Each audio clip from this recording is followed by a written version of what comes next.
Well, let's stay with the conversation around municipalities, because the state of these municipalities will come under scrutiny during the National Council of Provinces Local Government Week. Service delivery and performance will be the subject of discussion. Let's speak now to the National Council of Provinces Secretary.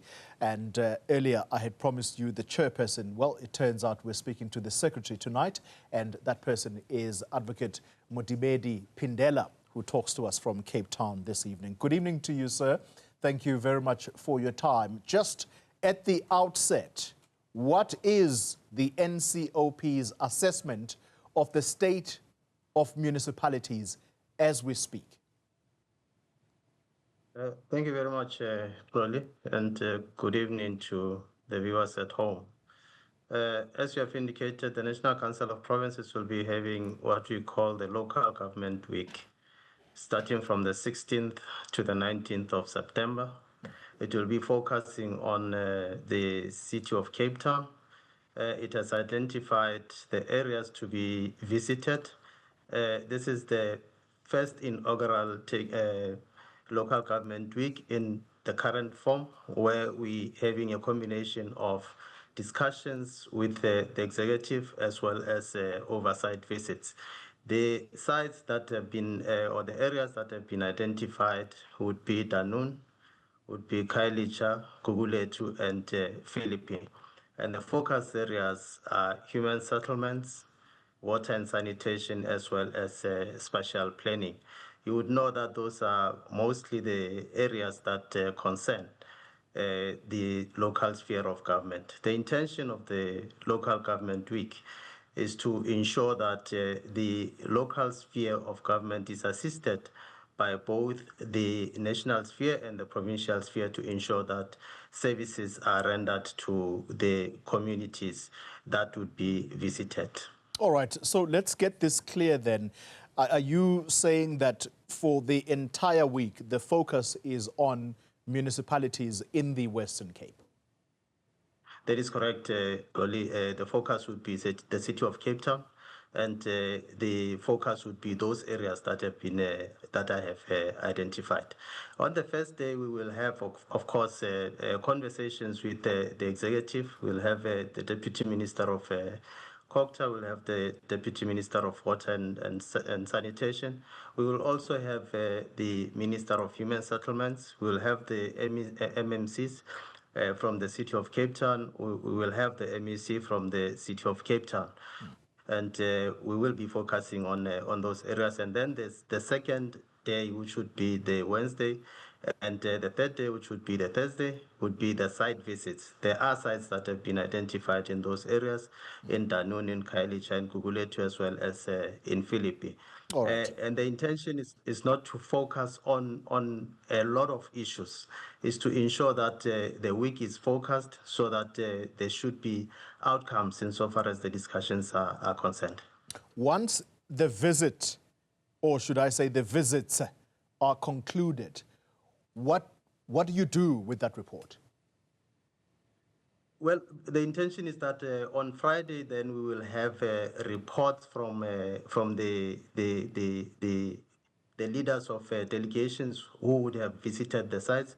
We will have 4 groups going out to those areas. Then on Friday, we will converge. We will have the report backs from the groups. And thereafter, we'll compile the report. The report will then be sent to the relevant departments and relevant state organs. The National Council of Provinces will then follow up on those undertakings by the executive and ensure that indeed those things that they have undertaken to do, they are done. All right. Part of the reason why I'm asking you this as to what happens when the assessment is done, particularly as it regards the report, is that as things stand right now, the general view, particularly if you look at water and sanitation, there is a state of crisis that is being spoken about.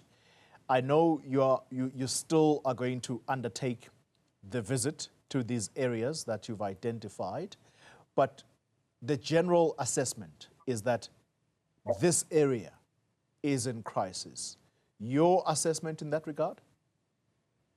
That's why only the National Council of Provinces has identified those areas: water and sanitation, human settlements, as well as special planning. These three areas are integrated because you can't have human settlements without water and sanitation, and you must properly plan your town so that there should be movement. There should be in cases of emergency cars should be able to move around and assist the communities, and that is why the National Council of Provinces has decided to focus on those areas, and we hope that once the undertakings have been made, and in its oversight activities, the National Council of Provinces will ensure that it focuses also on those areas, get reports from the executive, and make sure that those undertakings are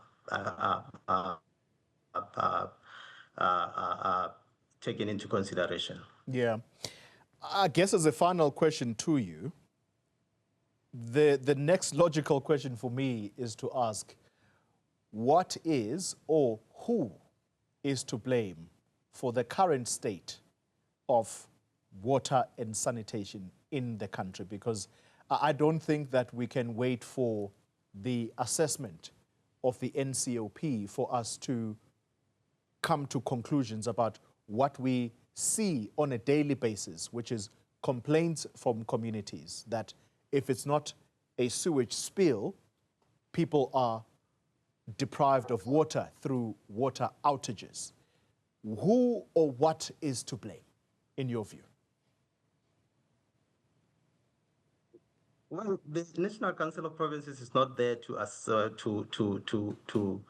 allocate a blame to any sphere of government. What it intends to do is that if the local government sphere of government is unable to perform its own functions, it requires assistance. In terms of the Constitution, it requires assistance from both the national and the provincial sphere of government.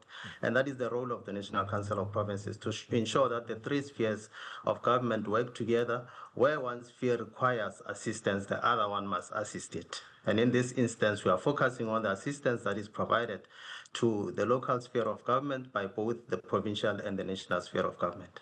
If that assistance was forthcoming, Advocate Phindela, I don't think things would be at the level at which they are right now. So that assistance clearly has not been forthcoming. If it has been a dripping tap, not the full extent of intervention by either national or, as you say, province.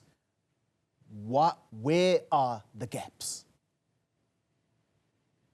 Well, the National Council of Provinces, its role is to enhance cooperative governance amongst the three spheres of government, and to ensure that one sphere assists the other in the event that that sphere is unable to carry out its constitutional obligations.